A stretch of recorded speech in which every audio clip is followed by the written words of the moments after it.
Henry's predictable public play was in full swing. Simon raged at the reporter Roxanne while Melissa seethed. Henry's lies about Mom provoked Melissa's defense, countered by Wendy's subtle attacks on Mom's finances. Henry shifted to victim, his act sickening.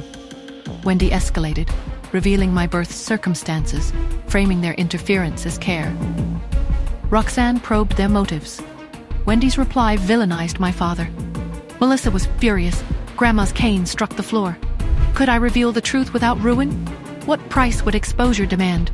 And staring into the lens, could I defeat their lies? What secrets would erupt, and what would be the devastating cost?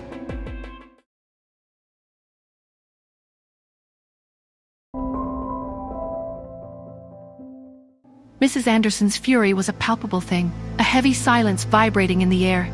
But the sight of Nora, standing at the foot of the stairs with an almost serene calm, gave her pause. "Do you have a way of dealing with them, Nora?" Grandma asked, her voice low and steady. I nodded, a small, knowing smile playing on my lips. I sat down beside her, picked up my phone, and checked the time. I closed the chat app and opened Roxanne's live stream. Grandma watched me, her brow furrowed with concern. I didn't seem to be taking any of the hurtful comments personally at all. I waved my phone at Grandma, a newfound confidence settling over me. "It's okay, Grandma. I'm going to go out there." Fear flickered in Grandma's eyes, afraid that they might physically attack me. She rose shakily, using her walking stick for support. She followed me towards the front door. As we stepped outside, the scene that greeted us was almost comical. Henry and Wendy stood hand in hand, their faces a picture of wounded innocence, tears glistening in their eyes. "Back then," Wendy was saying, her voice trembling slightly for the benefit of the camera, "Nora's mother never mentioned anything about her family. I had no idea. But Nora needed a mother, and I felt so sorry for her loss. That's why I married Henry." Henry reached out, patting Wendy's shoulder soothingly, his expression one of long-suffering virtue. He turned to Simon, his voice laced with a wounded plea. "I know all of you are treating me this way because you're unhappy that I remarried, but a man like me really can't take care of a baby well by himself, and Nora was so frail and sickly." He paused, sighing dramatically for the live audience, shaking his head with carefully crafted regret. "I'll never forget that one time when Nora got really sick. We had no choice. I put her on my back and carried her for miles, walking to the hospital. Rain was pouring down. Finally, a kind soul saw us out there and drove us the rest of the way. Wendy ignored her own child to focus on Nora because she needed all the attention we could give her. Our other daughter, Angela, poor girl, tried to take care of herself and ended up scalding her thigh." Wendy's carefully controlled sobs intensified. "I felt so guilty. It was impossible to care for them both. I cried for days, Henry. Do you remember?" I let out an icy scoff, the sound cutting through their theatrical display. It was astounding how Henry could twist and distort the truth.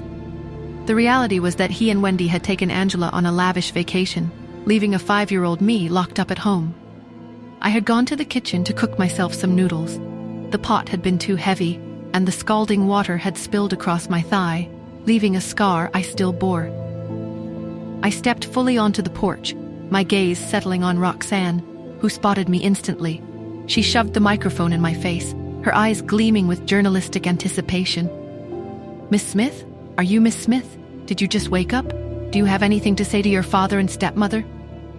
Upstairs, in the study, Cherry leaned against the window, her small face etched with worry as she watched the commotion below.